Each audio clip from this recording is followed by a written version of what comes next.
Hi hello నమస్తే. నేను మీ సంగం మహేష్. ఈరోజు ఒక చిన్న టాపిక్ పై మనం మాట్లాడుకుందాం. ఈ చంపుకోవడాలు, చిన్నపిల్లలపై అగత్యాలు ఏంటో ఇవి తెలుసుకోవాలి. ఈ చంపుకోవడాలు ఆగాలి. ఈ చిన్నపిల్లలపై అగత్యాలు ఇవి చాలా జరుగుతున్నాయి ఈ మధ్యలో చూసినట్టుగా అయితే. ఇవి ఏంటి, గతంలో చూసినట్టుగా అయితే ఒక మీర్పేట్లో ఒక ఆర్మీ జవాన్ అయ్యుండి వాళ్ళ భార్యను చంపుకున్నాడు. అది ఎందుకు ఇంత ధైర్యం వచ్చింది? మళ్ళీ అదే మాదిరిగా చూసినట్టుగైతే కూషేగూడలో అతి క్రూరంగా, కిరాతంగా తండ్రిని కొడుకే చంపాడు. ఇంకో మాదిరిగా చూస్తే ఇక్కడ సంగారెడ్డిలో సంగారెడ్డిలో కూడా ఒక కన్న తల్లిని కత్తితో అతి దారుణంగా చంపాడు. ఎందుకు ఇలా జరుగుతున్నాయి?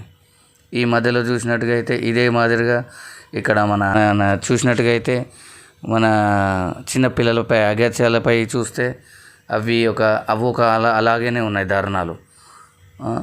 ఈ తుర్కెంజాల్ రూట్లో చూస్తే ఒక ఓయో హోటల్కు తీసుకెళ్ళి ఒక బాబాయ్, తండ్రి లాంటి బాబాయ్ తీసుకొని వెళ్ళి ఆమెపై అగాత్యం చేశాడు.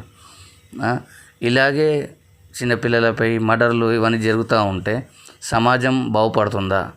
కాబట్టి మన సీఎం రేవంత్ రెడ్డి గారు దీనిపై కొంచెం దృష్టి పెట్టి, దీనిపై కొంచెం అవగాహనతో, ఎవరిదైనా సూచన సలహాలతో ఇలాంటి జరగకుండా వీరిపై జాగ్రత్తలు పడేటట్టుగా ఏదైనా కొంచెం జాగ్రత్తలు తీసుకొని వాళ్ళకి ఏదైనా అవగాహనలా చేస్తే బాగుంటుందనేసి మనది ఒక అభిప్రాయం. అది కూడా ప్రజల అభిప్రాయం.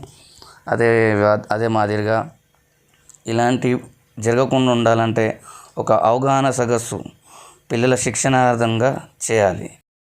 ఆడపిల్లలకు ప్రభుత్వ పాఠశాలలు ఏవైతే ఉన్నాయో అందులో ఒక శిక్షణ ఇస్తే బాగుంటుందనేది అభిప్రాయం.